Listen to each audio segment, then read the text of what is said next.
I hope that this live stream will go a lot better than my attempt in the Philippines, where it got cut very short because of very poor service. Here, luckily, the internet has been really, really good, so I assume we should be all systems go today. I see a comment from Edvaldo from Brazil. Hello. Earlier than that, I see a comment from Samuel. Welcome to Hong Kong. Thank you so much. But yeah, let me know if you guys can see and hear me okay. Sometimes it just takes like a minute for things to get going. Ivailo, thank you very much from Bulgaria. David, hello. Brian from Western Canada, amazing. Ralph from Germany, wonderful. Sandra from Toronto, fabulous. And let me know what time it is where you guys are, because I think this is the best time overall for live streaming to get both North America and Europe, and it's like the evening here right now in Asia, so I hope that it works for everybody. Cole from Florida, thank you. Rick, hello to you as well. Oh, there's my dad. There's my dad, Gordon McLeod. He said he was gonna wake up early and come to the live stream. So hi, Dad. Thank you for coming. 9:01 where Neil is. Amazing. You must be in Asia if it's PM. Hello to Blue Eyes 1. Thank you so much. David, 9 a.m. in Connecticut. Amazing.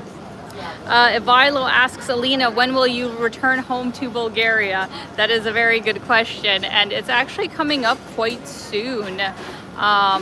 More or less 3 weeks to a month. I'll be back basically mid-April, so I can't believe, 2 months has just flown by here in Asia, but it has been amazing. But yeah, I'm actually very excited to be going back home and taking a bit of a break, because things have been pretty chaotic, and especially with getting a flight home, that's going to be a whole video, because yeah, with all the terrible things that are happening in the Middle East, and just stupid decisions from politicians, yeah, it has also affected travel, so I'll be talking about that in a future video. Want to say a big hello to Jim Ross. Thank you so much for coming out. I love these 7 a.m. streams. Do you? Thank you so much for coming out, and also thank you for the PayPal as always. Very much appreciated, Jim. But yeah, I hope it's okay for you guys in Western Canada. I know it's early. We'll see once I get to China if maybe I can get away with doing it like a little bit later, maybe at 10 p.m. It's just I was worried that, some things might kind of close or be quieter if I stream too late. But like 9 p.m. here I think is pretty good. Oh, hello to a local. Hello to Keith. Thank you for coming out. Good to see you here.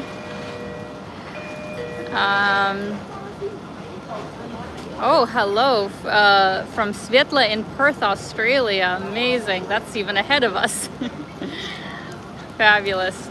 All right, guys. So we will keep chatting as we go here, but just wanted to introduce where I am in Hong Kong, which is a very famous district called Mong Kok.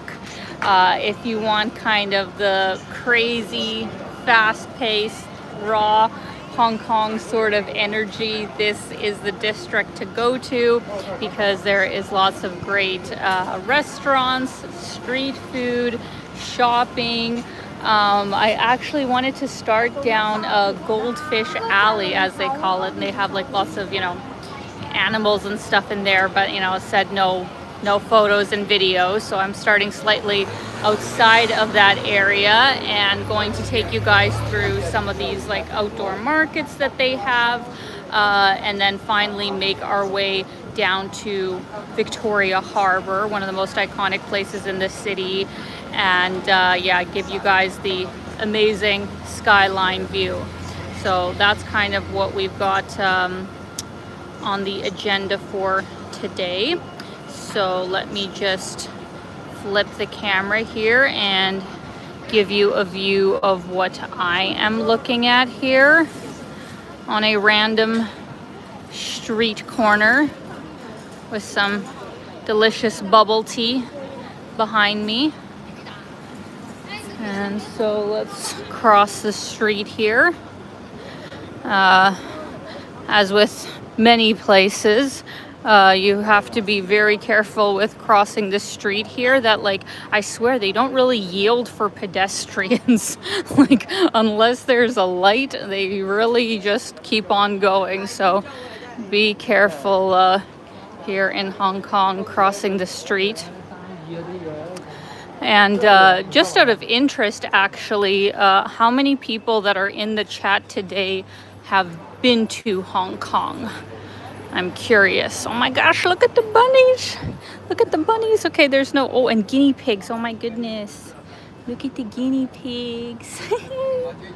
They're so cute. I love them. Oh my goodness. These guys are huge, actually. These are like really big guinea pigs. Are they just that size, or are they like a little fat? They're so cute. And then they have bunnies. Such cute bunnies. Oh my goodness. So cute. So Jim says he has in 2019, and Ralph has several years ago. Meredith has been. Takfaralt has. Awesome. So quite a few of you guys have. I have too. This is actually my second time in the city, but it's been a long time. I was last here when I was 20 years old, so that was a while ago. But I do remember really liking it. Like, you know, it was a bit of an overwhelming city, even though I had been to, you know, Tokyo and all that. By that point, it still felt like, you know, really intense and really overwhelming. And just for reference, Hong Kong has a population of about 7.5 million people, and it also has the most skyscrapers in the world, believe it or not. I guess it has over 9,000, and it's in a very dense, you know, sort of area, because Hong Kong is actually 75%, I guess, nature, like, you know, mountains and trees and stuff, because like a lot of the islands, they would be very difficult to actually build infrastructure on, so a lot of it is just left as nature. So imagine trying to put all of that infrastructure into a fairly small area. Like, they literally have to build up. So yeah, that's why when you're like on the ground in some of the most dense areas, it can feel a bit, you know, overwhelming, so to say. So like I said, we are in Mong Kok. So here is Mong Kok East Station. We're just gonna go up here to cross the street. Oh, a very big thank you to Costas World of Music Memories for the super chat. Greetings from Harriet and Jim, currently in Cabo Verde Islands. You know, I actually don't know where that is, guys. Where is that? Is that somewhere in the Caribbean, or is that actually somewhere near Europe? Somehow I've heard of the name, but I don't know where that is, but very cool. And yes, we have been to Hong Kong. Amazing. Well, I hope you guys are having a great time, and I really appreciate you coming out as always. Hope you guys are doing great. And then a very big thank you to my friend Shigeru. Thank you so much for the super chat. Somebody that's about to start singing. Give me a minute here. Let me pass through here. Hi Alina, how have you been? This season of Sakura will soon be in Tokyo. Anyway, I am happy to see you. Thank you so much, Shigeru. I really appreciate it. Wish I was going to Tokyo on this trip, but unfortunately, you know, there's too many places in Asia that I want to see, and you know, I was in Japan last year, so maybe I'll put it on the docket for this next year. But hope you're doing good and hope you have a lovely sakura season.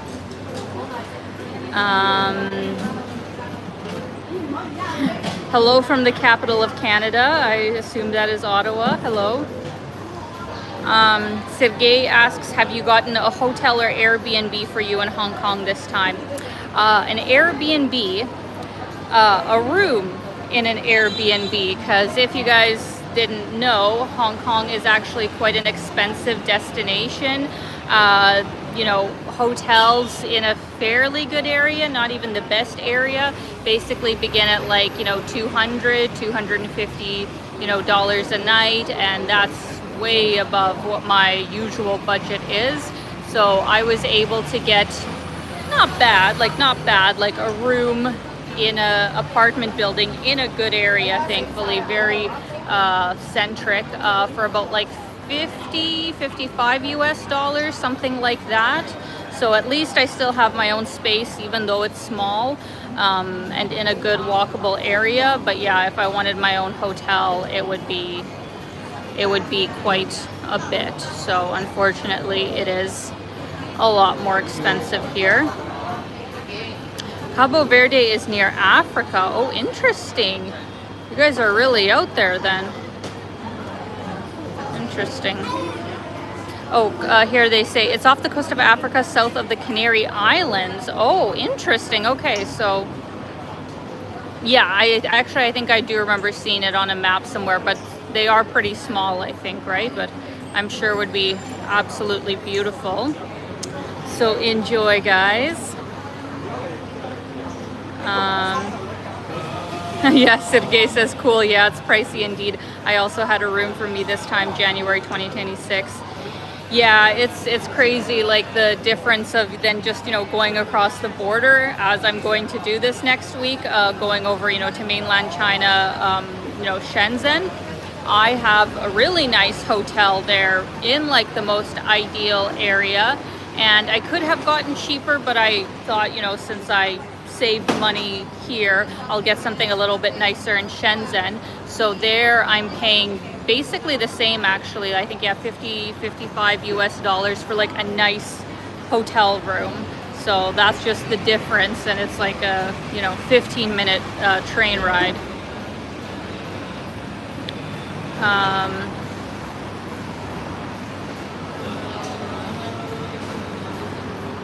Thank you so much. Happy to see you touring Asia again, Alina, far away from the crazy things happening in this world at the moment. Yeah, I mean, honestly, there's no words of everything happening right now, but I feel like it's been that way for a while, right? It's like basically, I feel like it was since COVID. It's just unbelievable of so many things that are happening, but they are happening.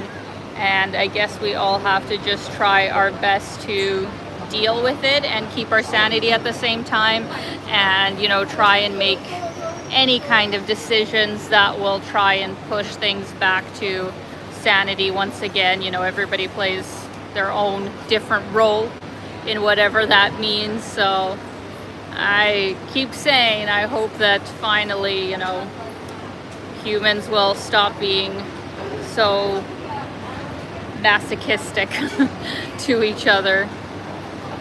Thank you so much for the super chat, Alex. Welcome to Hong Kong. Have a good stay and enjoy your time here. Thank you so much.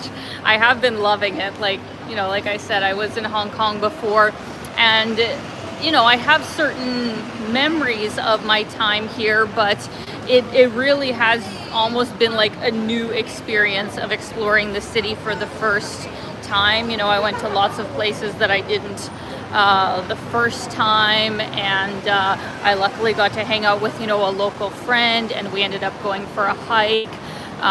That's like the other great thing about Hong Kong, is that because it's very mountainous and has amazing nature, you can literally just jump on the metro or jump on a bus and like be in the mountains, be in nature with incredible views super quickly. So it's been really great to be here. Thank you so much, Costas World of Music Memories. When will you be going back to Canada, Harriet, Jim, and Yuki? Well, that too is a good question that I'm still figuring out. It's not for sure because I have to, get some immigration stuff sorted in Bulgaria when I come back and throughout the summer. But most likely it will be in July sometime. We'll just see how things go, but most likely I'll be there in the summer because I don't need to go to Canada in the winter. But thank you guys. I'm gonna flip the camera here and give you a view from the top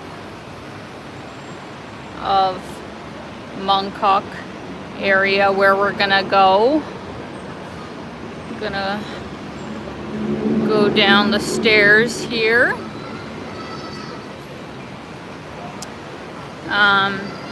I think some people had asked about it in the chat earlier, but some people were asking, like, is Hong Kong fairly English friendly? And absolutely it is, because they were colonized by the British for 156 years. The handover to China happened in 1997, I believe. Any locals correct me if I'm wrong. And now it's like, it's a part of China, but it's a special, I think they have a word for it, SAR, Special Administrative Region or something like that. Is an SAR of China. So it still, functions a bit separately, but under the control of Beijing. And, it has its own currency. It has its own kind of free market. It has very different, tax structure, immigration structure. So basically since 1997, it has been operating, as its own kind of region as a part of China. But because they were, under the British for so long, English is very commonly spoken here, and, a lot of the signs are even in English, but it is predominantly Cantonese that is spoken here in Hong Kong, even though, of course, in recent years, some people have been saying that Mandarin is actually starting to also become quite dominant here. So it was 1997. Okay, good. All right, so we are right at Mong Kok Station, but we are gonna go this way.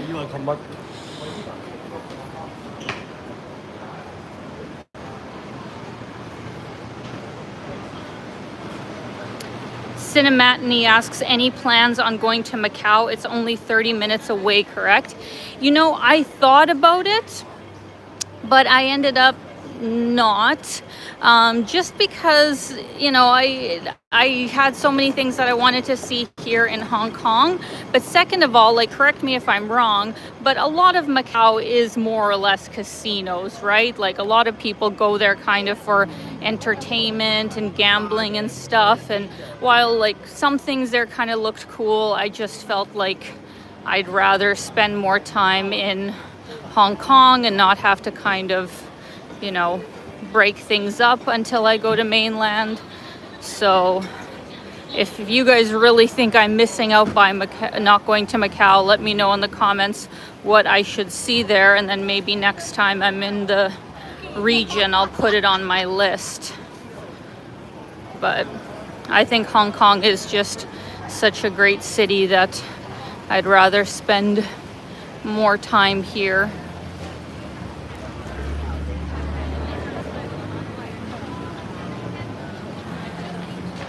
Oh, good to hear from a local. Keith says Mandarin is kinda unofficial. I only hear it from tourists. It's mainly Cantonese. Well, that's good to hear.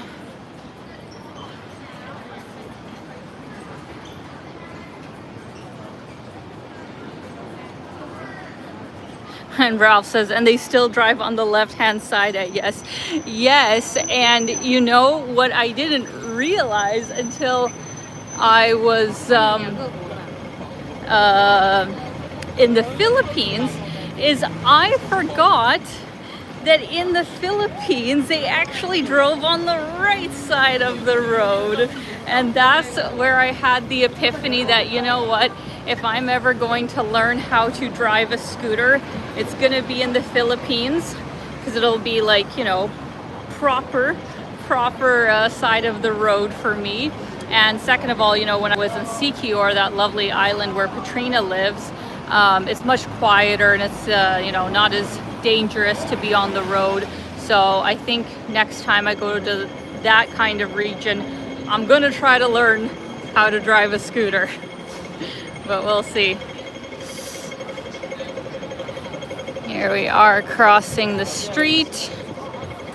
Let's head over to the start of the markets.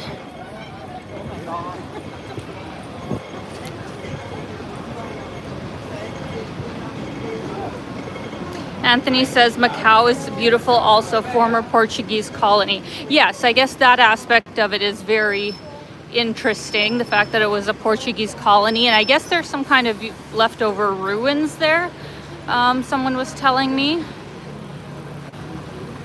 But from my understanding, a lot of it is just like overly developed with like just entertainment districts, right? All right, so here we are in the famous ladies market here in Hong Kong. You can get a whole bunch of fun stuff in this area.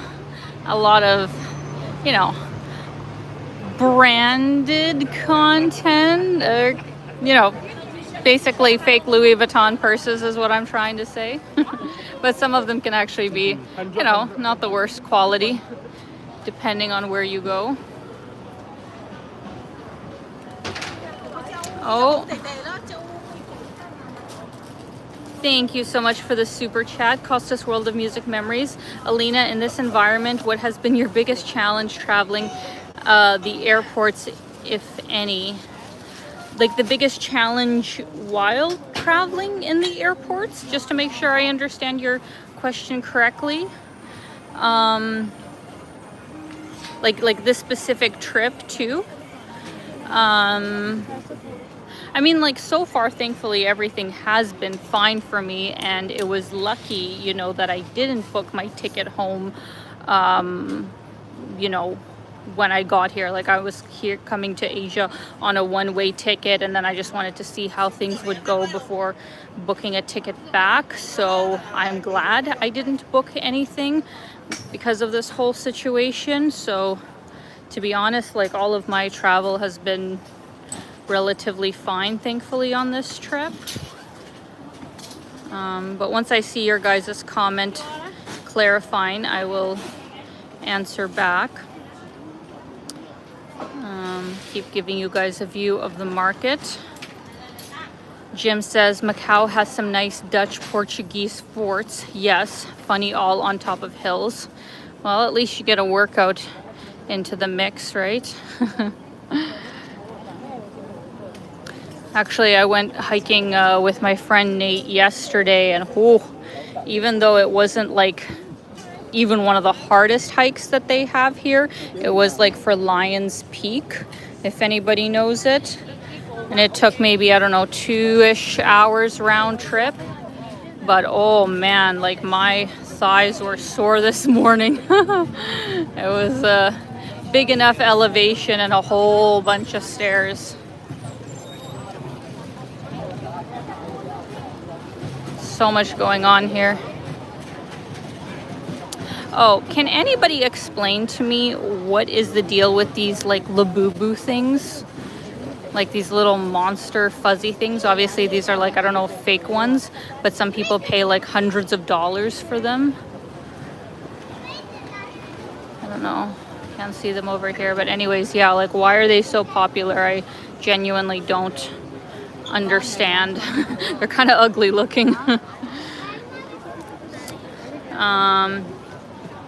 Oh, Costas World of Music Memories asks, like, any issues with long lines from security? No, thankfully, overall not. Like, here in Asia, everything's been as normal, but I did hear that, you know, right around the days when flights were getting canceled, you know, with the Middle East and stuff, then they had, you know, a backlog of people in the airports, and, you know, I'm sure in those places it was quite chaotic. I think I heard Bangkok was like especially bad, but yeah, luckily the days that I was in the airports and where I was, it was fine. Borton says ugliest dolls ever. It's just a phase, just like Teletubby, Tickle Me Elmo, just a phase, sell them while they value. That's funny. I used to actually love Teletubbies.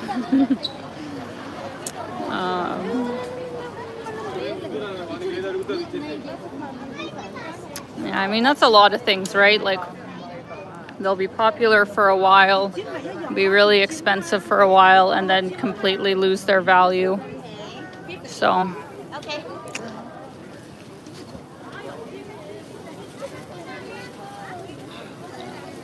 Anthony asks, have you taken a ride on Hong Kong's tram? Tram, like, do you mean the tram to the peak? If so, I did it the first time I was here, and that was really, really cool. I didn't do it this time, and instead did a hike up to Braemers Hill, which you guys will see in my video. Incredible views, but, you know, definitely definitely more challenging than the peak, but great views from both. And then I also did Lions Peak, so I did get some great views of Hong Kong in a number of different places. Oh, double-decker tram, I meant. Oh, like the bus. Oh, yes. That's actually my favorite way to get around the city. And especially, yeah, if you can sit up front and get just like views right as you're going. Yes, I absolutely love riding the double-decker buses here in Hong Kong. The public transport, I mean, it's to be expected, but yeah, it's incredibly good here in Hong Kong. It's very reasonably priced. I mean, it depends on where you're going, but generally speaking, I think it's about $1 a ride, something like that. And yeah, like very high quality transport, very clean, on time, covers the city really well. So there's really not much need to have to take you know, taxis in Hong Kong.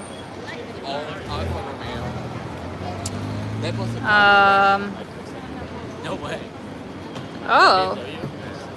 No, then I have not ridden it. Talking about, it's not a bus, it's an actual double-decker tram, what you guys call streetcars in Canada. No, I have not ridden it then, and I have not seen it operate, I don't think. Where does it operate from? Because I don't think I've seen that anywhere.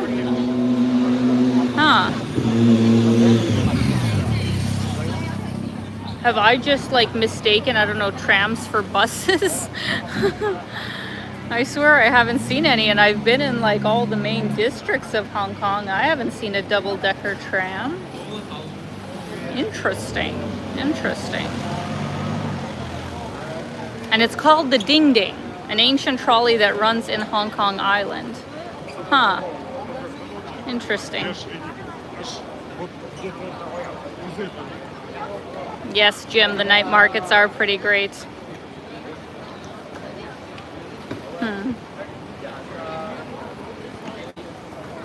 Let's keep on moving on, because we actually got quite a bit of a walk to our final destination here. I'm so happy that the service is so good here. Oh my goodness, what a difference it makes.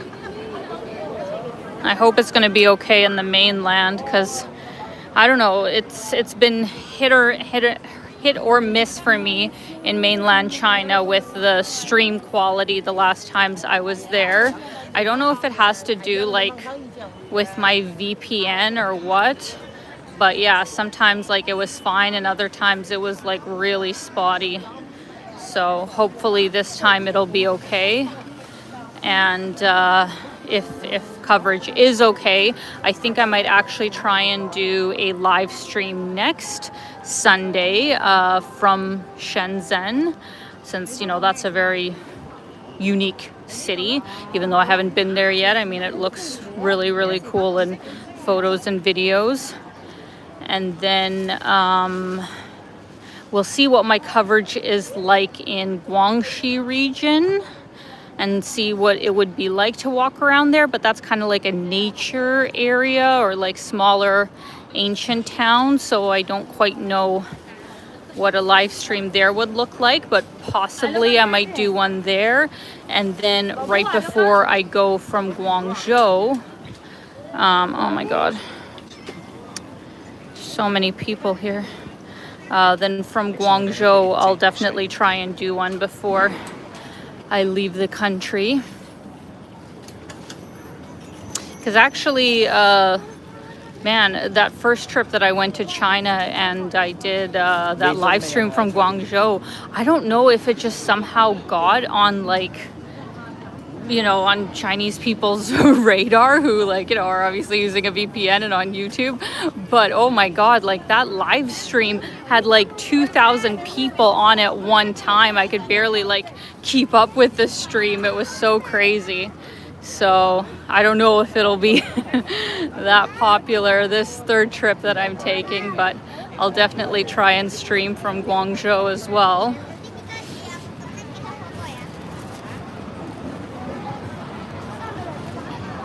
All right, guys, well, there is more markets, but there is also, I think it's just this one road just over here. It's also kind of interesting. It's not Nelson Road just yet, but we'll go there in a minute.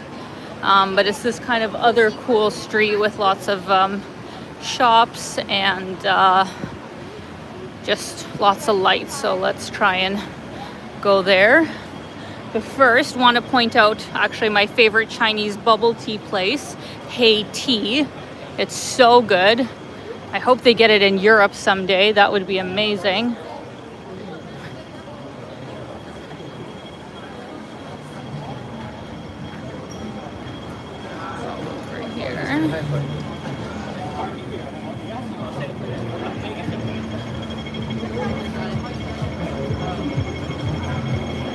Oh my gosh, fancy cars here. It's like supercars. Oh, that's actually a Chinese electric car, that BYD. Does anybody actually know what the deal is with Chinese EVs possibly coming to Canada? Because I know before they had the really high, you know, tariffs on them to protect the Canadian auto industry and stuff, but I thought I heard something that they actually lessened the tariffs on the EVs, so now they might actually be importing some. Does anybody know what the update is on that? Because I thought I heard something, but you know, there's just so much news happening nowadays that it's hard to keep track of it all. Flip the camera here. Oh, that was a McLaren. Oh, that sounds fancy. See, I don't know what all the fancy cars are. Claude says 49,000 cars. Oh, so they have a maximum amount that they're allowed to import at 6.1% tariffs. Oh, that's interesting, huh? I don't know if I actually ever have seen a deal like that where it's just like a limited amount of cars that they're able to import. That's really interesting, actually. But I mean, I guess fair. I don't know how popular they would be in Canada. And also, you know, the thing to consider. Oh, where am I going? Where am I going? Oh my God, hold on, guys, hold on. All right, made it across the road. I don't know if it's true. Once again, I am not a car person, but I thought that electric cars don't do as well in really cold temperatures, right? Like the battery dies faster. So while in China, of course, they have some cold regions too, but I don't think it's as cold as Canada cold. So I wonder if they could, you know, keep up with our crazy weather, if even if people were to import them. That would be my question, but once again, not a car person. Oh, good to see my editor in the chat here, Diana. So good to see you. I hope they do. I heard good things about them, and buying a car in Canada got so crazy. Yeah, I mean, like the price of new cars nowadays is absolutely wild in Canada for electric or just regular gasoline. Whereas in China, like when I was on that government trip last year, like we saw some incredible like brand new cars, electric cars, and like some of them were like even starting at 15,000 US dollars to like $30,000. So a lot less than what we have in Canada.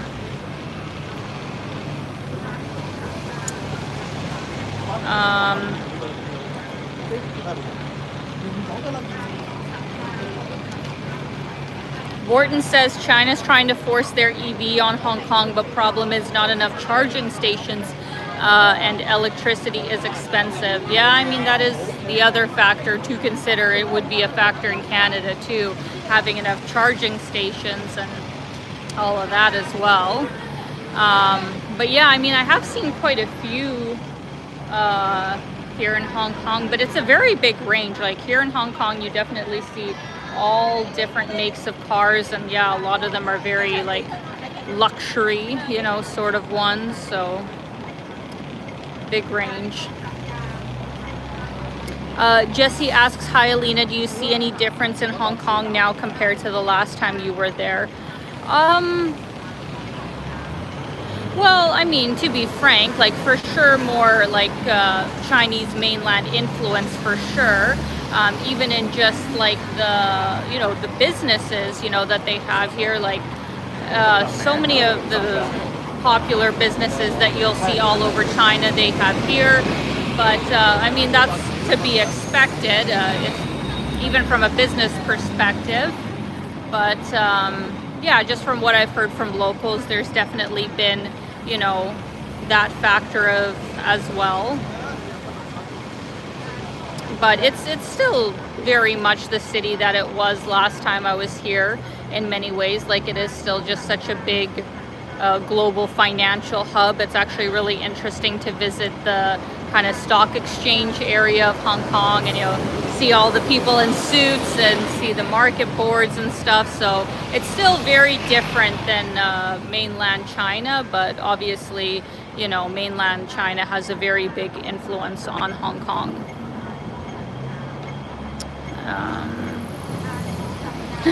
Jerry says you must be happy with the internet in China compared to the Philippines. Well, here in Hong Kong, yes, I am. We'll see how things go in the mainland. Gotta hope for the best.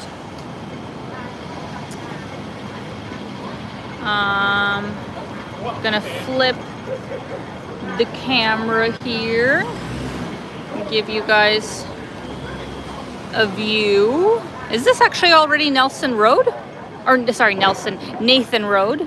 Yes, it is. Okay, we're already on Nathan Road, which is one of the most famous roads in Hong Kong, and it stretches for a really long time. We will be walking for quite a while, but I hope I will remember the proper turn off to show you guys some other interesting stuff along the way. Yeah, that's very true. Doggy says even in Singapore and Malaysia, you're seeing more Chinese brands, let alone in Hong Kong. That is actually very true. It's definitely not just Hong Kong. Like China is expanding like crazy. You know, I think they even opened a Luckin coffee, right? A very popular Chinese coffee brand, comparable to like Starbucks in North America. they opened a Luckin, I guess, like in New York City or maybe in other places in the States already. So it's like, yeah, they're even going to the States, you know, with their different brands. So Chinese brands are definitely becoming more and more global and more powerful. So, you know, watch out Starbucks, I guess, because they make it also, you know, it's so much less expensive. Like for me to go to Starbucks, even in mainland China, it's almost like double the price. It's double the price of Luckin. And to be frank, like, it's not much of a difference. Like both of them have fairly good coffee, you know, so why would I spend double at Starbucks? I'd rather just go to Luckin. So yeah. Did I miss a, yes, I did miss a super chat. Thank you so much, Costas World of Music Memories. What has been your favorite food to eat? I mean, here in Hong Kong, I mean, I have my classic. I like my, you know, shrimp, kind of wonton or whatever with, you know, egg noodles and soup kind of thing. And I love Hong Kong milk tea. That is like my classic dish that I don't think anything will ever take its place. But I also love the dim sum here. Like I actually went to a really interesting local kind of breakfast dim sum place, and it was an experience. So you guys will see that in my vlog. So those are always really, really delicious. And I had some kind of dessert, I don't know the name of it, but it was in an actual coconut, and it was like a coconut custard. And that's what I had for dessert there, and it was super, super delicious. So if anybody knows what the proper name of that is another food that I really, really liked here.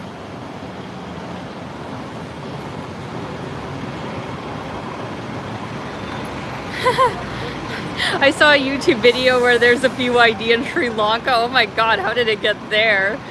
That would be a journey for a BYD all the way from China. Oh, good morning to Alex from Scarborough. Thank you for coming out. Borton says there's already 2 Luckin in NYC. Oh, amazing. Yeah, see? Slowly taking over.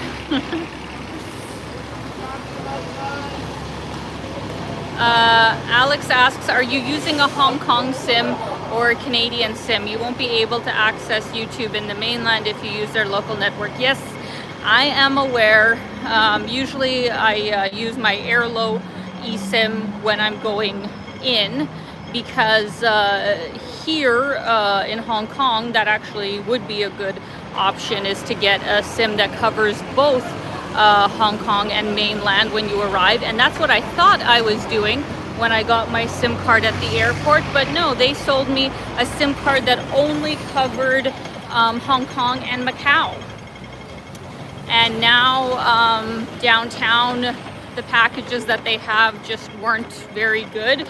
So I'm just gonna get my Airlo eSIM, as I always do, to enter China. And then because I use so much data, I usually end up getting like a local mainland data card, but then I use the VPN with it. So that's probably what I'm going to do.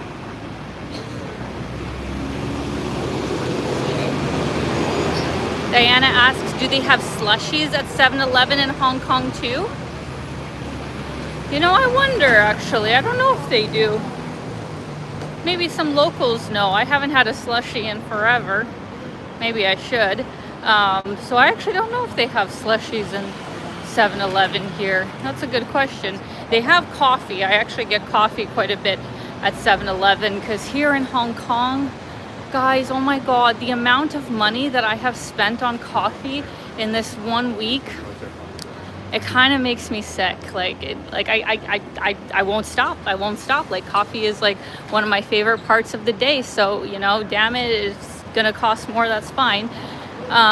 So the average cup of coffee, you know, at a nicer place, at a proper place, is easily gonna run you like $6-7 US.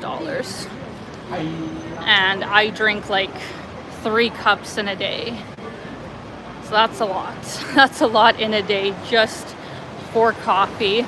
So sometimes I'll get a iced Americano from 7-Eleven because it's actually not that bad, but it's obviously not as good as like a proper coffee place. So yeah, I have spent so much money every day on coffee, let alone everything else. Like, you know, my meals here as well have cost basically, you know, at least $20 every time, like 20 US dollars, breakfast, lunch, and dinner. So with treats included, like I'm literally spending almost $100 a day to eat. So that sucks. But I'm only here for a week, and yeah, once I get to the mainland, it's gonna be a lot less expensive, which will be nice.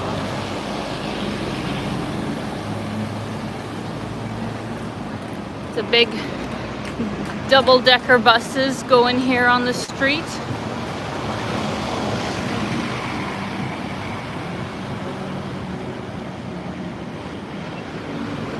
I hope I'm walking in the right direction towards TST.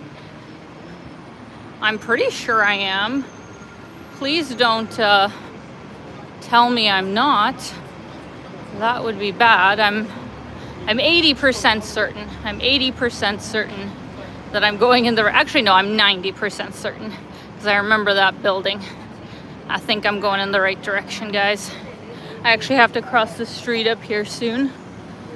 The next place that I want to show you is on the other side.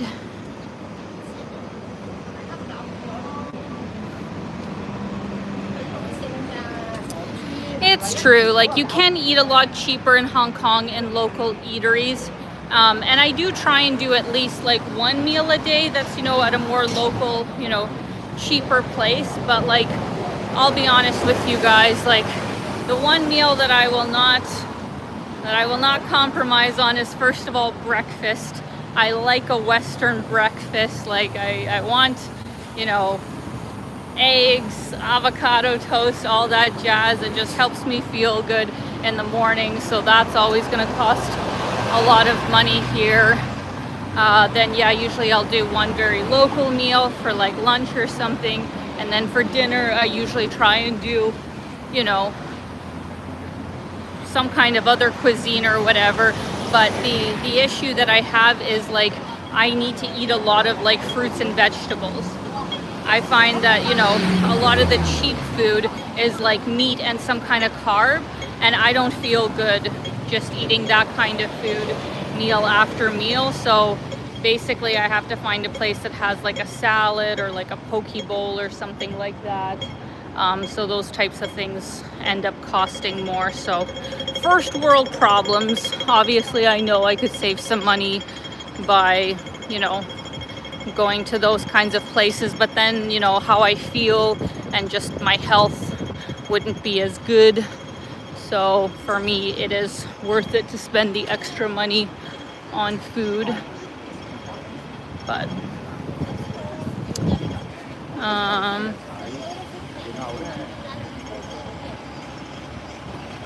thank you, Rick.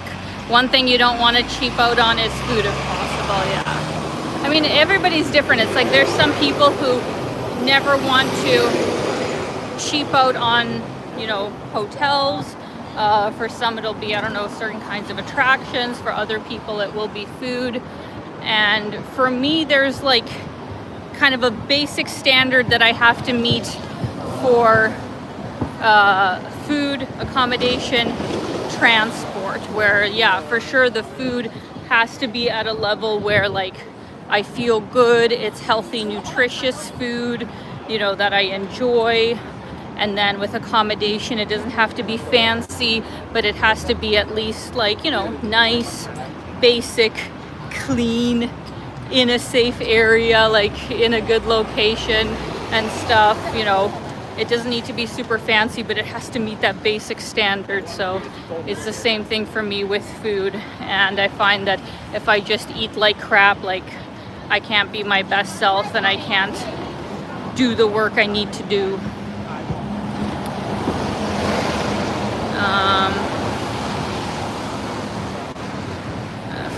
Here.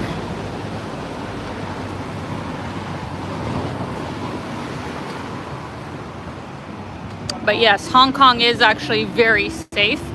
That's another, I guess, topic point that we could touch on. But then again, I mean, a lot of Asia, I mean, Southeast Asia, and then Japan, China, South Korea, I assume overall, like these are all countries that even relative to North America or Europe are much safer than those destinations. So overall, if you're staying in a, you know, tourist friendly area in Hong Kong, you really don't have anything to worry about other than just, you know, watching your stuff and not trusting maybe random strangers on the street to go somewhere, you know, those basic kinds of things. You'll be fine. Okay, now if I'm not mistaken, I think, can I turn down, oh sorry, can I turn down the street that I want here? It's called Temple Street. I know I can access it a little later, which is what I did, but I think I can access it earlier. It's actually kind of a cool street scene.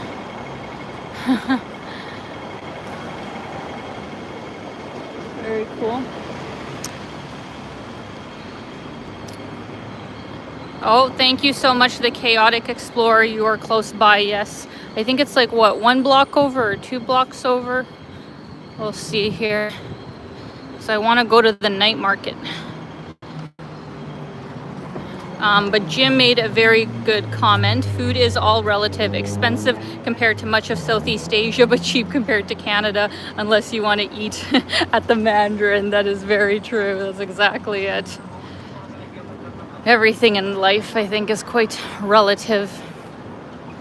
Okay, maybe this is it. It's like a big sign right up here.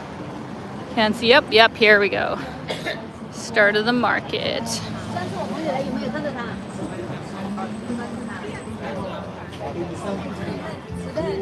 Yeah. They have a cool kind of like, you know, souvenirs, jewelry, bags sort of market, kind of similar to the ladies market. And then they have a night market with like food here. So this is a cool area to visit.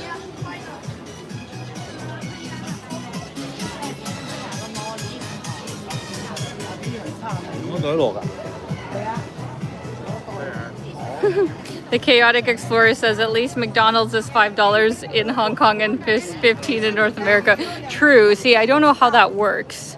Like, how in the world in an expensive city like Hong Kong can McDonald's actually be the price that it should be, that it should be everywhere, versus in the US and Canada where it is like ridiculously expensive for what you're getting.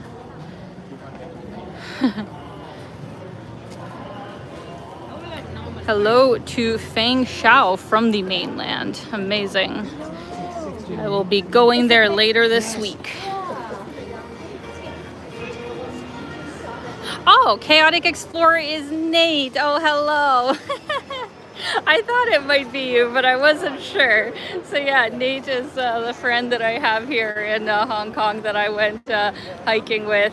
Go follow him on Instagram. He does some cool urban exploration. So okay, so it's Nate in the chat here. Awesome. What is the name of this market, Alina? You know, Nate, could you actually tell her what the name is? I don't know what the exact name of this specific market is, but just up here, I think it's called just the Temple Street Night Market, if I'm not mistaken. Yeah, Temple Night Market. And here, as you can see, they have like kind of some restaurant stalls with tables over here. Like, see here, you could get a budget-friendly meal for sure.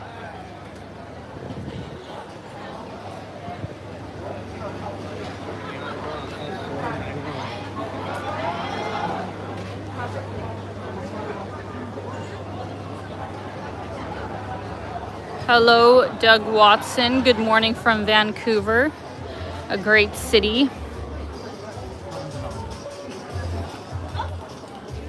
I would actually like to go back to Vancouver next time I'm in Canada. I haven't been there for like, I think 3 or 4 years now, but I really liked it the last time I was there in the summer. You know, in the summer, it was magical.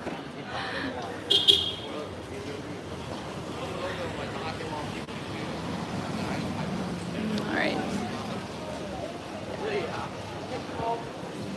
Some belts. Some kind of figurines.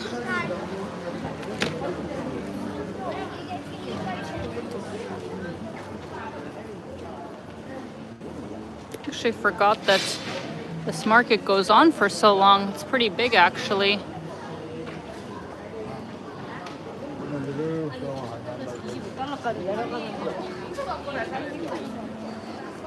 Oh, good morning, Alina from Egypt. Good morning.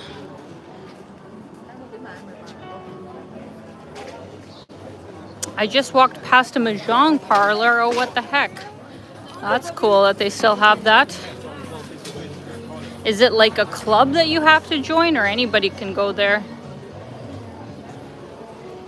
Mahjong is this kind of like game that's popular in, I guess, this region of the world generally. I wouldn't say just like China.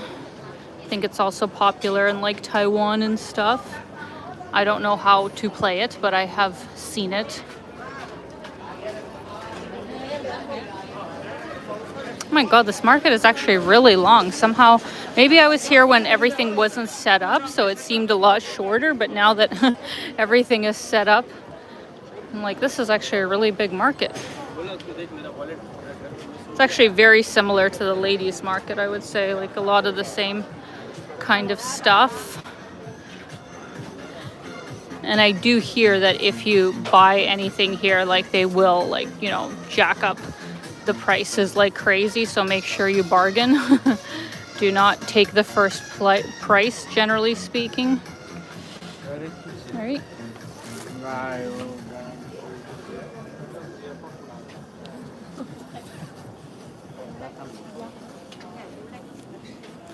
Lin Yu Hao says, is Hong Kong as chaotic and messy as many Southeast Asian cities? No, definitely not. Like, sure, Hong Kong, you know, has definitely an element of like chaos to it, but it's definitely more organized than most Southeast Asian cities, with the exception of Singapore, obviously. The walkability is like substantially better in Hong Kong than it is in most Southeast Asian cities, which I'm grateful for. I have missed being able to walk so many places and have a sidewalk and not have a scooter about to hit me in the leg or something like that. So no, it's definitely different than Southeast Asia, for better and for worse, because once again we're dealing with like 2 to 3 times the prices of Southeast Asia, so you know, you got your pros and cons. So here is the official start. Oh, 1 second, guys. I don't know why my gimbal started having a mind of its own. But yeah, this is the official start of the food portion of the market. So let's take a look at what we got here. We got some kind of like spring rolls, all kinds of deep fried sort of things. And then over here, I believe, is like different skewers, different sort of meat skewers. These guys look closed. We got more deep fried meat sort of things here. Oh, some kind of, I think, like oysters or clams or something. Interesting. Oh, fresh fruit juice. That would be my choice. Super, super good. I actually had mango sticky rice the other day and it was so amazing. It was so good. Aww. Thank you so much, Rahul. That is so kind of you. Your content is my source of optimism and positivity during these turbulent times. Never been to Hong Kong, although I did transit through their airport once and would love to visit. Take care and stay safe. Thank you so much, Rahul. That is so sweet of you to say, and I'm glad. You know, I kind of don't know sometimes if I should like post more about all the difficult things like happening in the world, but at the same time I also want to post about positive, really, you know, happy stuff that is also going on too. So I'm glad that you have been enjoying the content so far, and I hope you do get to visit Hong Kong whenever it works for you in the future, because it is such a great city, and I would say you need at least, you know, at least like 3-4 days here, because there's a lot to see. But thank you so much, and hope you are doing good. Wanted to show you guys here some kind of noodle dishes that they have here that look interesting, as well as snake soup. Can any locals please tell me if there's any actual snake in there, or is that just a name? Interesting.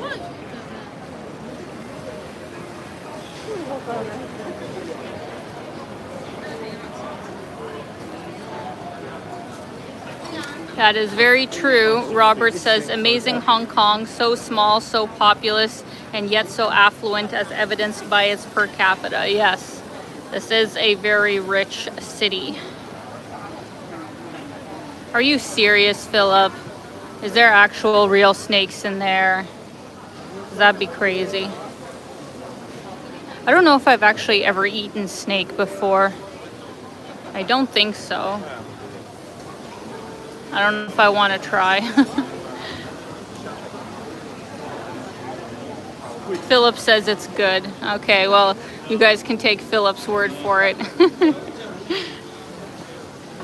Oh my god. Yeah, the snake soup in Hong Kong has real snake meat for sure. Well, if you want to try snake, this is the place to come.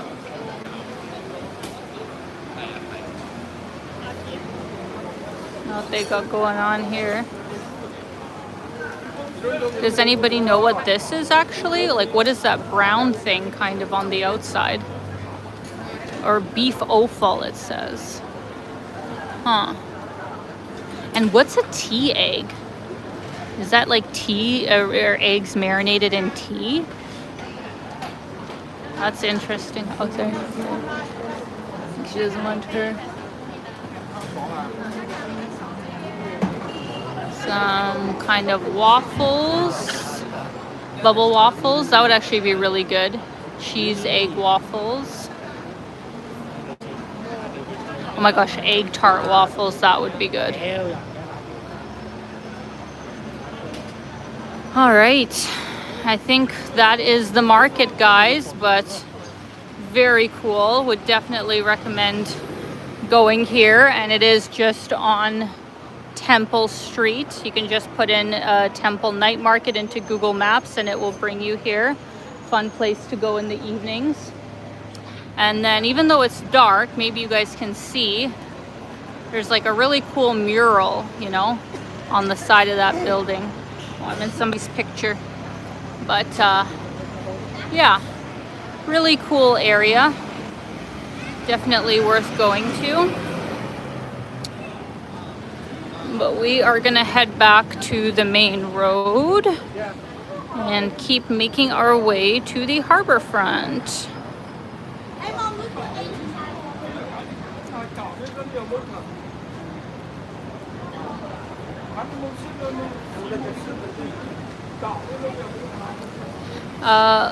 Lin Yuhos asks, is Hong Kong similar to Shanghai?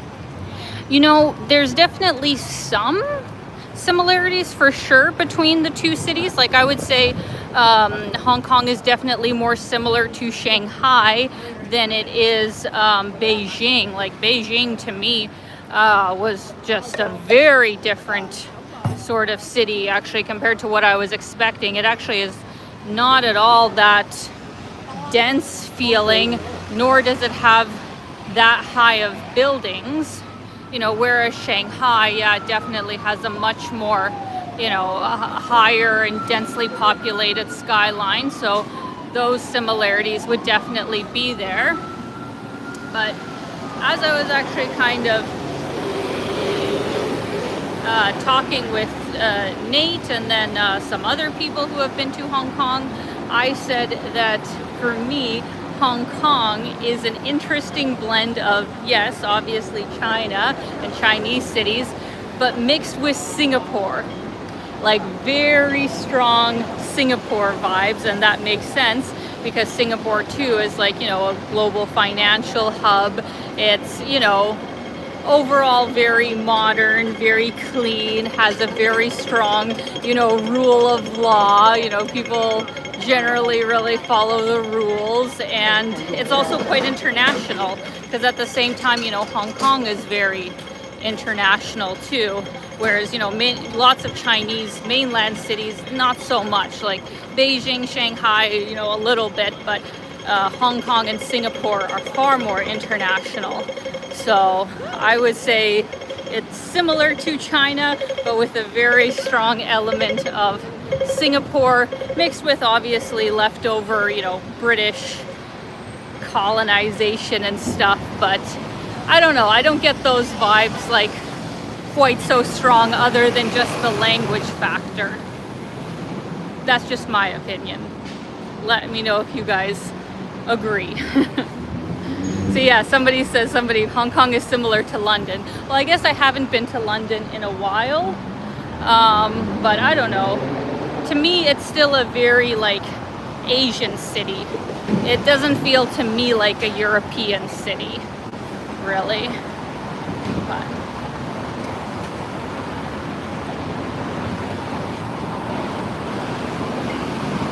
this is another, whoops, cool building right in front of us.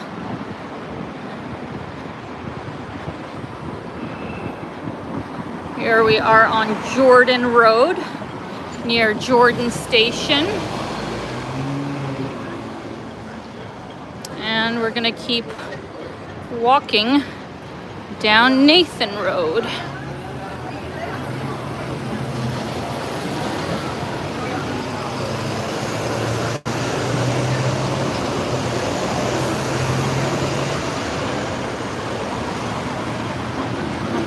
Bread Talk, is that actually like a Chinese company? Because I do see that everywhere in China. Bread Talk. They have some pretty good pastries.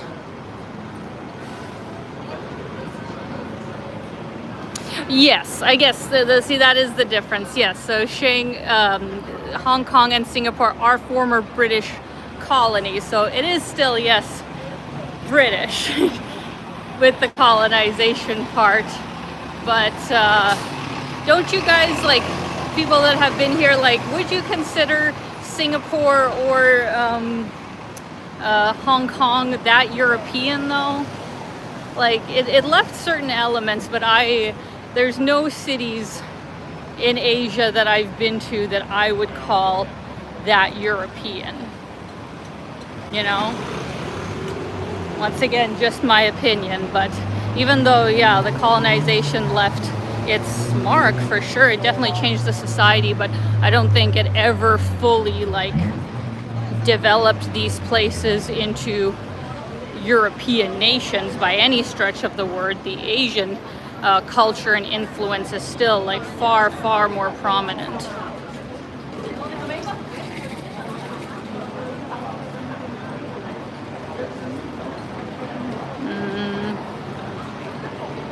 I'm gonna flip the screen here.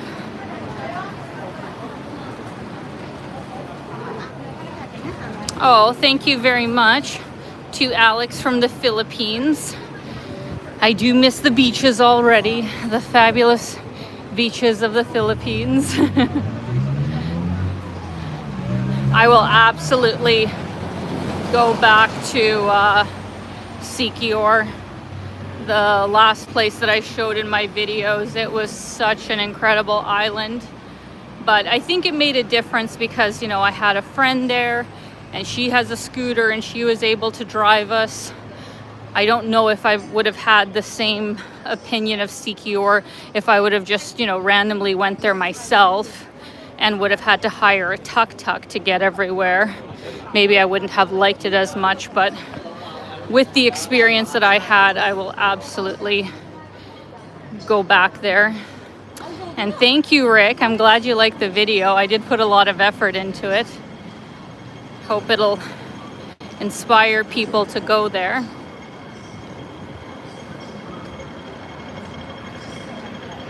Oh, Nate says the old town center of Macau probably feels more European than anywhere in Hong Kong.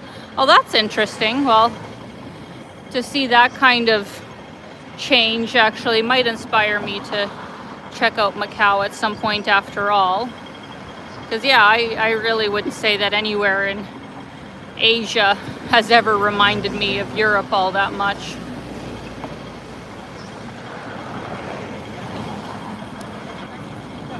Jim says the ones I went to had a British quarter, but it was more Chinese than European, much like Tokyo. Yeah. Angel says, wow, so many people out and about so late on a Sunday night. Yeah. I was actually thinking of doing my live stream last night, but I ended up meeting with a friend. So it would be even busier, you know, Saturday night. But yeah, for Sunday night, it's definitely busy.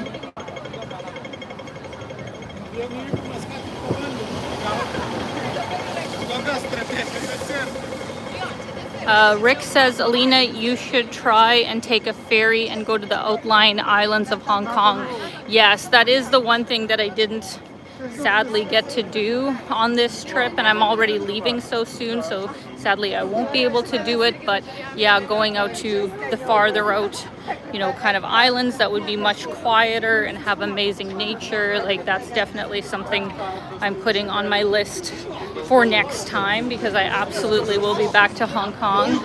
I really like this city, and it's also, you know, just so well connected. Like that's the other benefit of if you lived here, is it's very well connected to, of course, the surrounding, you know, sort of region, but they also have a lot of like direct international flights like all over the world. I was initially thinking of flying out of here instead of Guangzhou, but that would require me, you know, to come across the border again, and also the flight that I found out of Guangzhou was actually a pretty good deal, and I wasn't seeing as good of deals here out of Hong Kong. So just in my particular case, Guangzhou ended up being the best option in these trying times. But yeah, usually like there's so much selection out of Hong Kong. I'll flip the camera here. One thing that I was gonna do, but I think it's just a little bit dark and I've already been streaming for more than an hour, but in here, like kind of in the back of this building, there's actually a really nice park. I believe it's just called Kowloon Park, and it's just this lovely green space, you know, in a very busy part of the city. Really nice how they built that. But yeah, I think we're running low on time for me to get to the harbor front and show you guys all that, so we'll just keep on walking, but would definitely recommend visiting. No, John, I am not going to Disneyland. I don't know if it's just me, guys, but I do not understand the appeal of those like amusement parks. First of all, they're loud, they're crowded, you have to wait so long to get on a ride, you know, and even though I like Disney movies, I don't like them that much that I would really like be so excited to see the characters and all that kind of stuff. I'm definitely not a Disney adult, as they call them, so no, I will not be going to Hong Kong Disneyland, but I know it's, you know, super popular as it is in, you know, Tokyo as well. Lots of people go specifically, you know, to Tokyo to just go to the Disneyland, but I am not one of those people. Thank you so much for the super chat. Costas World of Music Memories. Any future trips with your sweet dad Gordy in the works? Harriet and Jim, it's warm here, 30 degrees Celsius in Cabo Verde. Oh wow, that's actually hotter than I was expecting for around the Canary Island area. But no exact like international trips, you know. Our trip to Italy in December, you know, it was pretty hard on my dad. Like, he really doesn't enjoy long airplane rides anymore. So, you know, if we are gonna fly somewhere, it probably would be much closer to him. And he lives in Saskatchewan, but he is doing good. I think somebody else had asked, you know, how he's doing. And if you're still watching in the chat, you can let people know how you're doing. They're asking about you. But yeah, he's overall doing well, and I will be visiting him when I go to Canada this summer. I'll definitely be spending at least a couple weeks in Saskatchewan. And now, one thing, this is not confirmed, so you can't keep me to my word on this one because it's not fully up to me, but there's a chance that I may be working with a tourism board in the Northwest Territories this year. That would be super cool in my opinion, because I have not been like to the north of Canada ever before, and summer would obviously be the best time to go so you're not freezing to death. So yeah, I may be spending a few weeks up there. So if you guys have any suggestions for things to see and do in and around Yellowknife, please let me know. But yeah, I hope that'll come to fruition, because I've definitely always wanted to go up there, but you know, it costs a lot of money and is, you know, quite expensive. So if I could work with a tourism board, that would be amazing. So I'm gonna hope that it works out. Just gonna flip the camera here.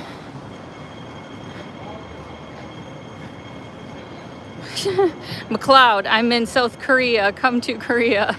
I would love to, actually. That's the other place that for whatever reason it just hasn't happened. You know, it's just kind of eluded me, even though I'm super interested in going to South Korea.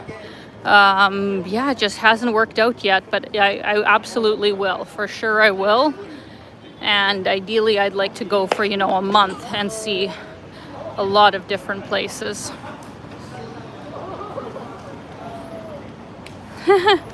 Jim says, I was hoping it was Yukon, but Northwest Territories isn't bad. Oh really? You would say the Yukon is better to go to than Northwest Territories? Please share why you think so, because maybe I would make a trip there too, since I'm in the area. And no, I have not been up to Churchill in Manitoba yet either. That's another one that I really want to do, to see the polar bears. But actually, speaking of Manitoba, that's a province that I really haven't explored all that much, other than, you know, a couple of years ago Lane and I went to Riding Mountain National Park just across the border from Saskatchewan, and that was great. But I haven't even been to Winnipeg since I was like a kid. So great news that my friend who's from Winnipeg actually recently got engaged, and they're having their wedding next June in Winnipeg. So obviously I gotta be there. So yeah, next year I'll be going to Manitoba, and may as well like make some other content in some other parts of the province while I'm there. So yeah, this trip to Canada will hopefully be Northwest Territories, possibly Alberta, because I might do a quick trip and do a job with the Calgary Tourism Board again, which would be great. then Saskatchewan to visit my family and friends, and then Ontario, of course, to be in Toronto for a while. So yeah, we'll see what happens, but I will be spending probably at least 2 months this year in Canada. So lots of Canadian content coming up, and it'll be interesting, obviously, to kind of see, you know, what my impression is of many parts of the country now that I've been away for like almost 2 years, you know, living in Europe, traveling a lot of Asia. Yeah, I wonder if I'll, I don't know, feel any different when I go there. So we will have to see. Rick says, Alina, if you go to the Northwest Territories, go in the winter, Yellowknife, and you see the Northern Lights. I don't want to see the Northern Lights that bad. I don't want to sit in -40 just to see the Northern Lights. Like, I've seen the Northern Lights in Saskatchewan. They're beautiful. Sometimes you can even see them in the summer. I would prefer that. But yeah, I don't need to go to Yellowknife when it's like -40, -50. I'm good.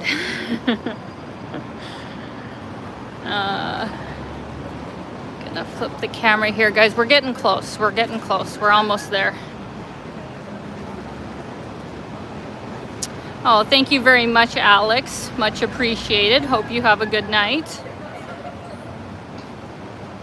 And thank you, Angel. Yeah, well, the Calgary one, I don't know. Like Northwest Territories, it depends on the tourism board, so I don't know if for sure I would go there. But yeah, it'd be great to like make a quick stop in Calgary. But now, you know, technically I don't have a place to stay there anymore now that my mom's moved to Ukraine, so it would only be for work now.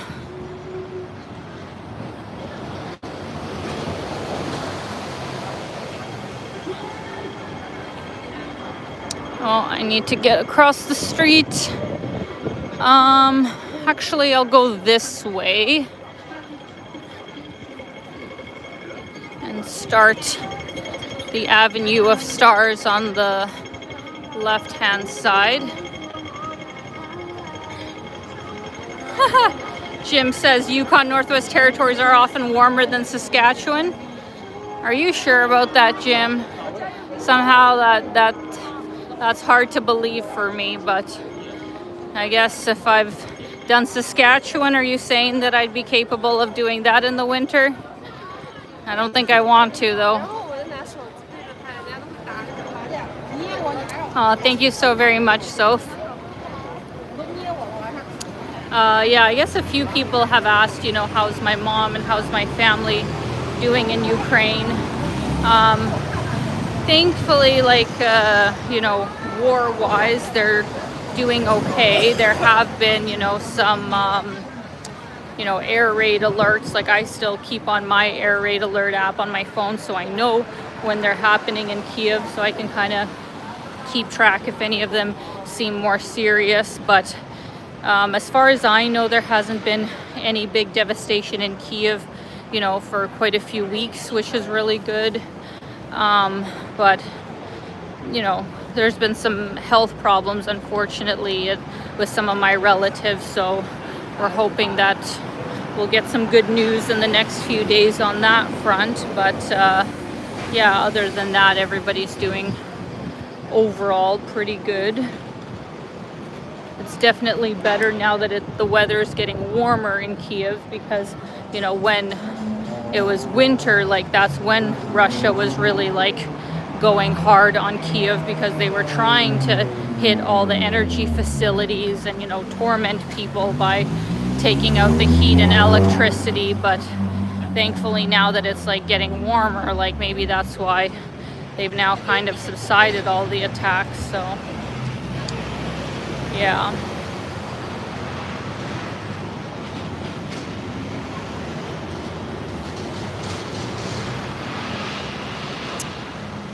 Just beside me here is the Peninsula Hotel. Very nice luxury hotel. And I have a really lovely memory of it, where the first time that I was here with a good friend of mine, Jillian, and you know, we're two young girls, but we ended up, you know, taking what money we had and having like high tea at the peninsula and dressing up all fancy, and yeah, I had like a really nice memory of our time there. So if you're looking for a great place to have high tea, I would recommend the peninsula.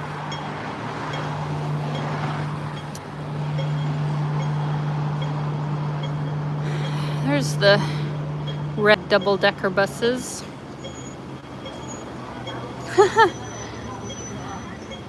Lubsana says, greetings from Malacca. Been in Malaysia for over a week. How did you deal with the heat? It's killing me. Yeah. I don't know if it's actually hotter now or was it hotter when I was there. I think February actually is the hottest month in Malaysia, but yeah, it was hot. Like, it was freaking hot that just by 12 o'clock, like, you gotta call it, you know, a first part of the day and then take a break until like 4 p.m. and then go out again, because otherwise it's just way too intense. So stay safe. Let's cross the street here.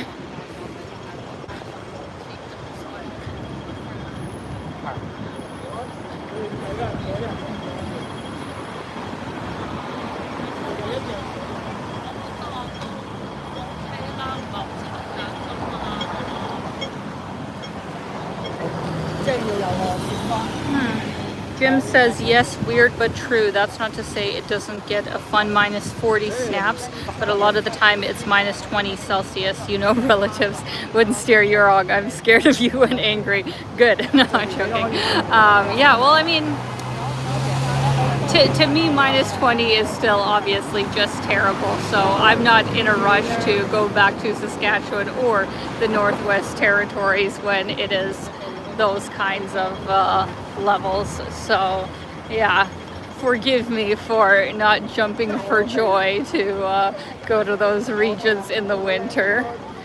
Maybe if they, I don't know, create some kind of like bubble suit where you can actually for sure stay warm in like intense sort of environments, then I will go to those kinds of places. But for the time being, no thank you.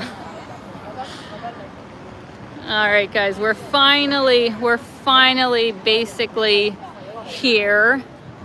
Very beautiful, very touristy area. Victoria Harbour, the waterfront right there, and the Avenue of Stars, which is basically the handprints or statues of really famous Hong Kong, you know, actors, singers, just like really prolific people. There's like a Bruce Lee statue that's really famous. Actually, maybe we'll walk all the way down there to show you it. And yeah, it's just like a stunning area. Has a beautiful like performance hall connected to this Hong Kong Museum of Art. Once again, I just don't have enough time, but I actually was planning to go here, but time got away on me, so I would recommend visiting there. Just across the way is a super beautiful kind of high-end mall. I think it's called K11 or something like that, so that's really worth seeing. And yeah, this is just such a beautiful area, but gets very busy. Like if you come here, you know, on the weekends, midday or probably around 6-7 p.m. it probably would have been packed, but now it's like 10 p.m. so I think it might actually be not too bad, but I guess we'll see. Like some of the street vendors and cafes that they usually have here, I think they're already closed for the night. And of course, very famous, iconic thing. So we're on the Kowloon side right now, and over there is Hong Kong Island and kind of central area. So what's the best way to go in between the two for only $1? Of course, it is the famous Star Ferry. This ferry that goes basically every 15 minutes across the water. gives you a nice view, you know, from the water for a very reasonable price. So of course, if you come to Hong Kong, you have to take the Star Ferry between the two sides. Thank you so much to Shigeru for the super chat. Thanks for the night tour in Kowloon. I really enjoyed it and it brought back great memories. Oh, my pleasure, Shigeru. I'm so glad you came out. And yeah, it's been such a great night. The internet has been so good. I'm so happy with how this has went. So thank you so much for coming out and thank you for these super chats. Are you guys ready? Are you guys ready for the first view? We still have a lot to cover, but take a look at this magical skyline. Like, it's a little hazy tonight, unfortunately, so it's not like, you know, as prominent as it usually would be, but it's still like super beautiful. The architecture that they have in this city is just so unique and very, very impressive. But of course we will walk down this way after, but I think let's just go a little bit farther back. Maybe we will even go all the way to the Bruce Lee sculpture. The only thing that I'm worried about is that we have been already live streaming for an hour and a half, and I don't know what my battery percentage is right now. I don't want to run it super low because I still have to get home. So yeah, we'll see how far we get here, how long it takes, but I want to show you guys the Star Ferry area, so we'll go to the other side of the harbor too.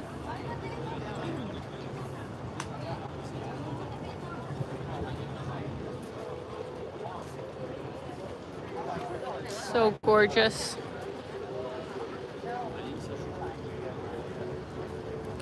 Actually, funny story that the first time that I came to Hong Kong when I was 20 was also, and this was like literally like the day like I arrived. It was like I got in, it was night, and middle of the night a typhoon started. My first ever typhoon. Technically maybe my only actually, you know, serious sort of typhoon was here in Hong Kong. I think it was a level 4, if that's the scale that they have, like up to 5, like, and it was a 4. It wasn't like the worst, but it was definitely not good. And oh my god, I was freaking out. Like, the wind was so strong, it was like bending the light posts outside. I was on the other side. I was on Hong Kong Island in like a really tall hotel building, and I was like looking outside onto the water, and yeah, the light posts are bending. I was freaking out, thought I was gonna die.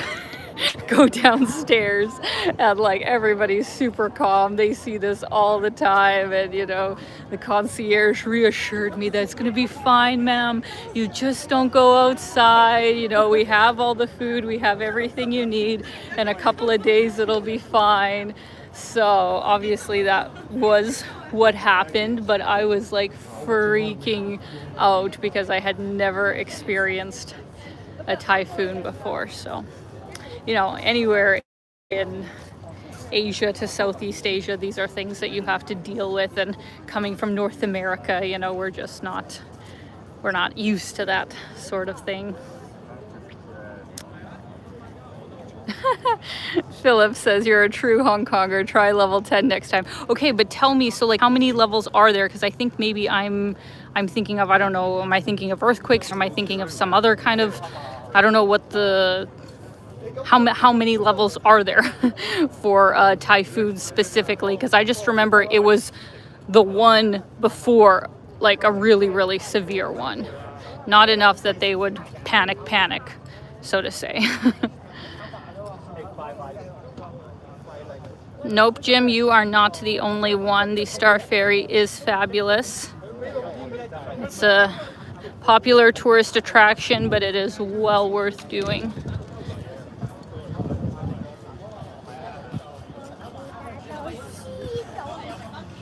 Robert says, Hong Kong never ceases to amaze me.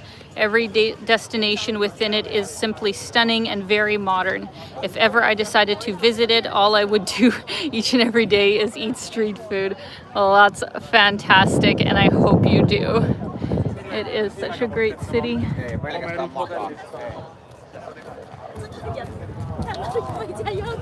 And I love this harbor front. Like, it goes on for such a long way that, you know, if you're a runner, On has obviously sponsored the walkway here.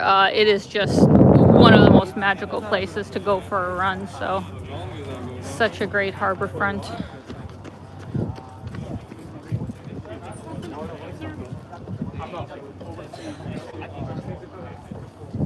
Hurricane's top is 5 on the US scale. Okay, once again, ignorant question. What's the difference between, I don't know, a hurricane and a typhoon? I don't know. They're both strong water winds that cause destruction and big waves, right? Or like, is there a difference between a typhoon and a hurricane? I do not know how these things work. Regional different names. Okay, is that the only difference? There's no other difference? And here's the fancy mall I was talking about, guys. Lots of popular luxury stores in here. It's very nice.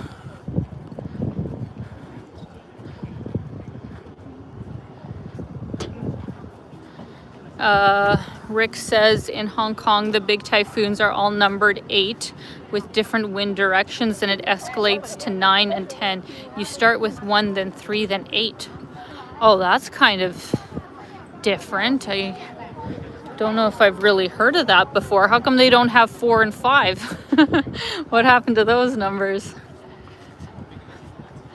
But interesting, yeah. So I don't remember if on that scale what the number that we had was, but like it was serious enough that everything was closed. You know, they said it was like a typhoon party day where everybody like stays home and really not much was open at all.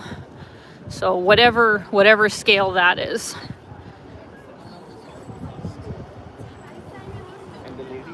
Oh yeah, Shigeru says the difference between a typhoon and a hurricane is mainly its location. So I guess it is a geographic thing where, yeah, I guess like, you know, the southern part of the States especially, they get a lot of hurricanes, right?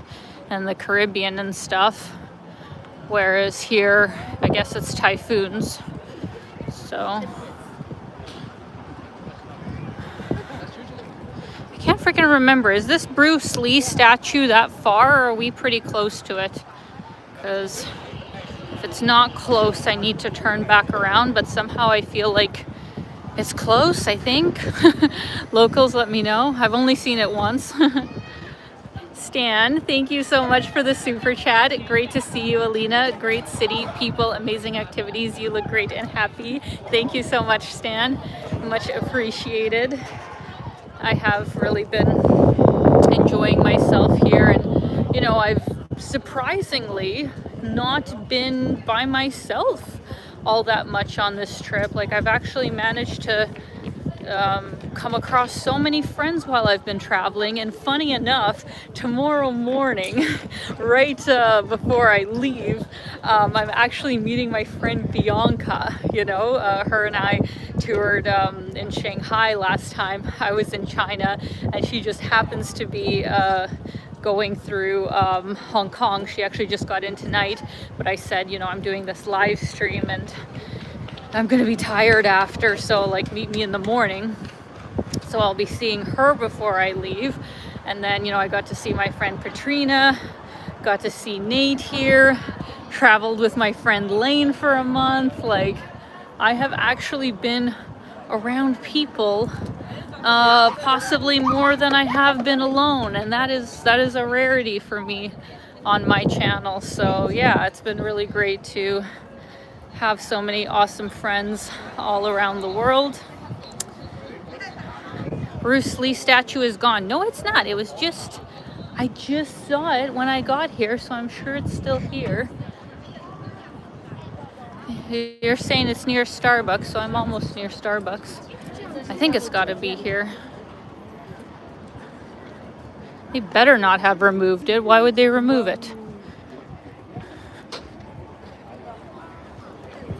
That would be a tragedy if literally they removed it. What do you mean?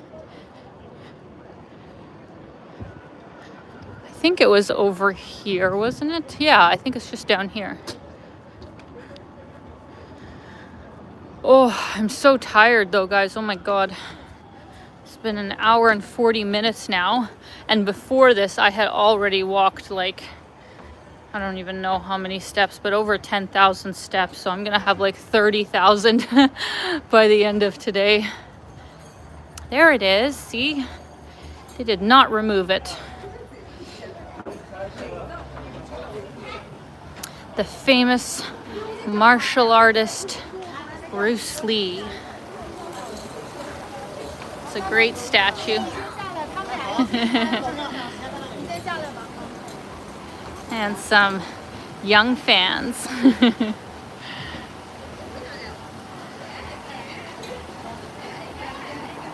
Let's give you guys a closer view.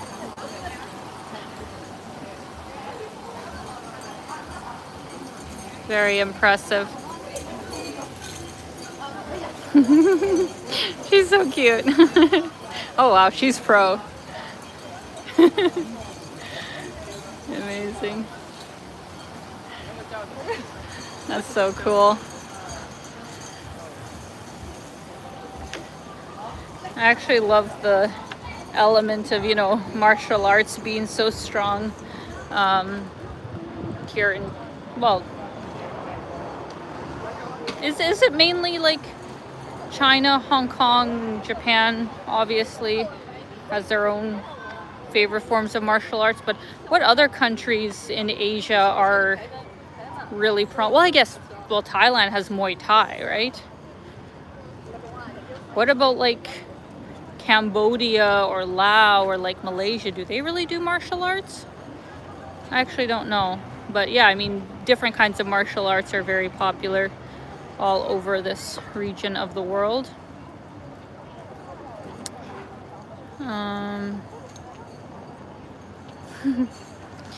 All right, guys, let me give you a view of the skyline here, and then we will make our way to the Star Ferry area, and that will be the live stream for Hong Kong.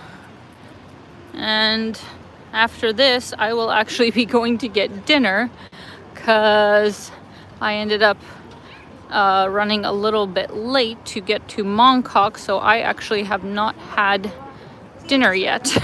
So luckily things are open pretty late here, so I shouldn't have a problem getting something for dinner, but my energy is running a little bit low. Korea has Taekwondo. Okay, I didn't know that was that popular there. In Malaysia, they have something called Salat. That I have not heard of. That is interesting. Philippines has their own. Really? See, like these are all things I don't know. So that's super interesting. What's the one in the Philippines that's really popular?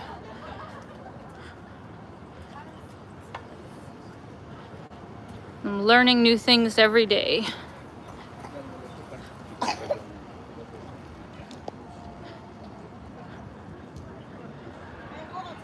Ooh. And that really unique building that you kind of see there with the rounded kind of roof, that's actually the Hong Kong Convention Center, and going up to it close up, it is very impressive.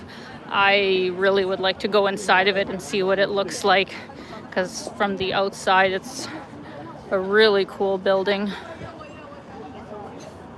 Actually, the whole like central, you know, business district that, you know, you see right in front with all the well, all the skyscrapers or whatever, is a really great area to stay in my opinion, if you still wanted to be super centrally located. But on the weekdays, at least, it was super chill. Like, it was super quiet because everybody's at work, right? Because here, like on the Kowloon side, during the day it gets very, very busy, but over there, like, it was so chill.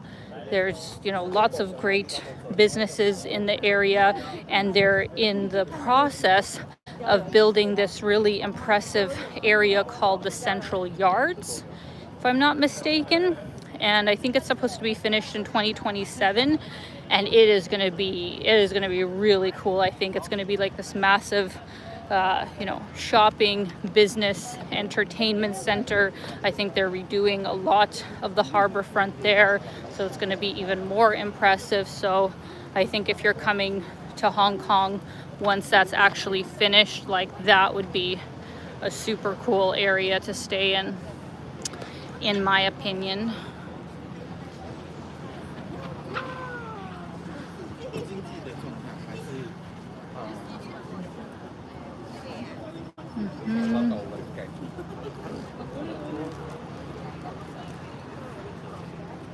Oh, Nightwing says Philippines has Arnis or Kali. I have never heard of those. That is so interesting. I will have to look that up. Kali, Arnis, or Eskrima are variations of Philippines martial arts. Interesting. Do you know, Jim, if they practice it anywhere else other than the Philippines? Because, like, I feel like I've heard of all the other martial arts, like Taekwondo, or, you know, karate, or what's that one, Jiu-Jitsu or something like that. Like, I've heard of all of those, but I've never heard the names that you just mentioned for the Philippines. Aw. Local super chat, no message, but thank you so much, GR1245. Thank you so much. Very kind of you. Hope you are having a great night here in Hong Kong. The weather has actually been pretty fantastic, all things considered, since I got here, because as much as I love, you know, Southeast Asia in the winter, because you want it to be warm if you're going to the beaches, it can be a little too warm, right? Like, it can be a little too sweltering after a while. So when I got here, it was a bit of a shock, because the first day was a little bit cooler at like 17 to, you know, 22 degrees. So I was actually a bit worried that, do I have to buy like an extra jacket or something like that? But the next few days after has been like 20 to 25 degrees, and it's been like nice and sunny for quite a few of the days. So the weather while I've been here has actually been really nice. Oh, look, party boat. Or some kind of celebration, I don't know. There's actually not that many boats out tonight. Maybe it is just because it's Sunday, because like Friday night I was here by the harbor and it was super, super busy. But it's probably just because the work week is about to begin, so people aren't partying quite as hard.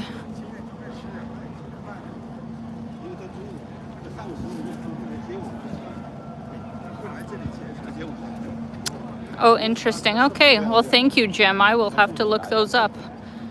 New information for me.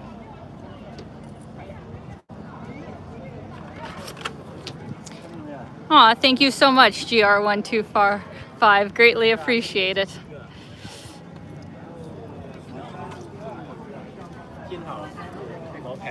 Yeah, I'm so glad I was able to do a live stream here, because you know, with the Philippines, it was so challenging. I basically was 2-3 weeks late with doing those, because with Cebu it didn't work out, and then CQR, you literally had like 1 bar of service if you were lucky anywhere on the island, so that obviously didn't work. And then Bohol, which I thought was going to be better, also just completely cut out on me. So I'm very much behind on my live streams, but I hope that as long as I have a good connection in mainland China, I'll be able to do at least 2 more. I'll try and do 2 more, one from Shenzhen and then one from Guangzhou for sure. But then, since I will be back to Bulgaria mid-April-ish, and I will have so much content, you know, I'm gonna have so much content that I will have to edit, which will probably take me until the end of May to get through. I'm probably not gonna be doing, you know, any live streams, you know, for basically those 2 months, probably until like June or something. So while I'm still here in Asia and visiting such interesting, beautiful places, you know, I want to try and do as many live streams as possible to fully show you guys what it's like to just walk around, you know, some of these cities. Because a lot of times when you watch really edited videos, I think it's very easy to frame a place in a certain way. Like either you can make it look really good or you can make it look really bad because you're just taking, you know, little pictures and putting it all together. But when you do a live stream of an area that's no cuts in real time, that's when you can actually really get a feel for what a place is like. And, you know, if you know where I'm walking, then hopefully when you come here, you can actually follow the same walk and kind of, you know, remember things. So live streams are kind of a more realistic way of showing a place. So since we are on the Avenue of the Stars, they have this beautiful sculpture, and maybe some locals can tell us more in-depth information about if this is a particular person or what the statue kind of symbolizes, but I assume it is just for the commemoration of all the other different plaques that they have here. But it is super beautiful. Philip says HK Movie Award. Oh, so is this their like almost like Oscars-ish kind of statue? That's cool. Oh, perfect. Yeah, River says the statue is the equivalent of the Oscars. Well, it's very majestic. Very nice. I like it.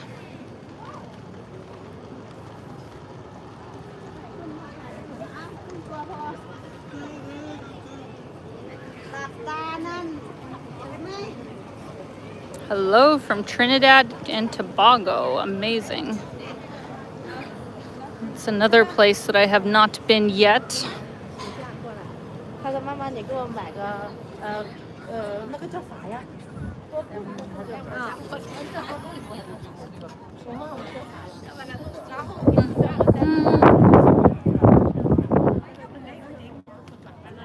I'm so glad you guys like the live stream.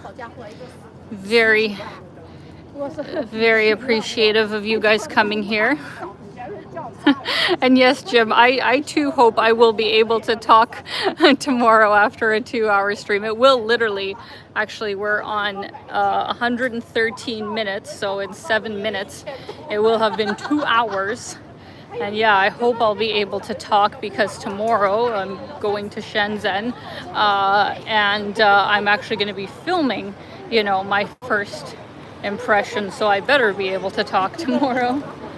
But I have actually had that happen a couple of times where when I really overuse my voice, like it's just hard to talk after a while. Oh, this place is still open. Surprising.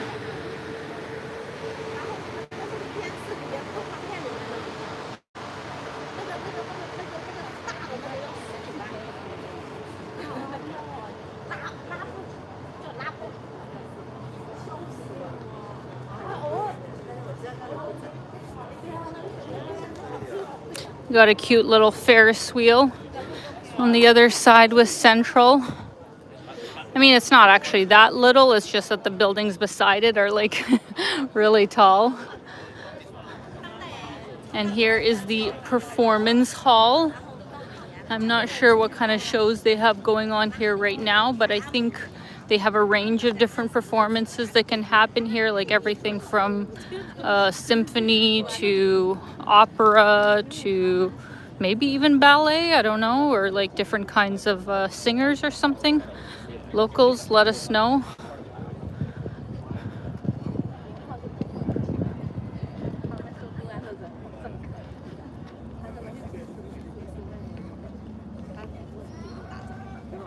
Let's see if we can catch the Star Ferry as it's leaving or coming in. For Rajesh asking what time is it? It is, since it's been almost 2 hours, it's almost 11. Oh my God, it's almost 11 p.m. And yeah, I haven't had dinner yet. So I'm gonna be having a very late dinner tonight.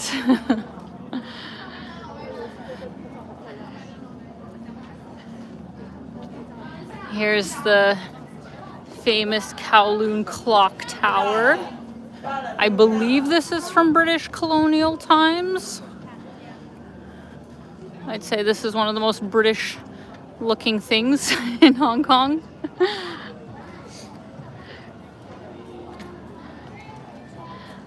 David asks, have you been to Switzerland? I have, but a very long time ago, and it was on a school trip when I was like 14 years old or something like that, so I'm well overdue for a visit. But it's also an incredibly expensive destination, far more expensive than Hong Kong. So I would either need to save up money for that or get a tourism sponsorship, because I don't feel like paying $50 for every meal and $400 for a hotel. But yeah. Oh yes, the railway. Hello. Oh really? Oh, that's so cool. Are you guys locals or are you visiting? Oh, amazing. Oh my gosh. Oh, well, thank you so much. That's so cool. Oh my gosh, that's crazy. That's a small world. Wow. So, sorry? It is a small world, yeah. So how long are you guys here for? Oh, nice. Yeah. Yeah, Lijiang or somewhere else, or where in Yunnan province? Yeah, like Lijiang, right? Like that's one in Yunnan. Yeah, yeah. I went there 2 years ago and I really liked it. Yeah. Nice. Awesome. Yeah, yeah, yeah. Much easier. Yeah. That's awesome. Oh, thank you. Thank you so much. You guys are so sweet. And well, thank you for saying hi. That's so cool. But yeah, yeah. So you guys are on the live right now. So cool. Nice to meet you, Nick. Amazing.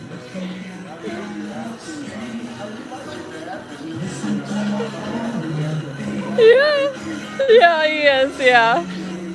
He is. I don't think he's probably going to be doing any big travels, anytime soon. But thankfully, I took him, to Asia and Europe quite a bit. So do that. So yeah, exactly. So I guess you got to go to places where they make it easier for you, like here in Hong Kong, right? So yeah, well, it's nice to meet you guys. Nice to meet you. Take care. Bye.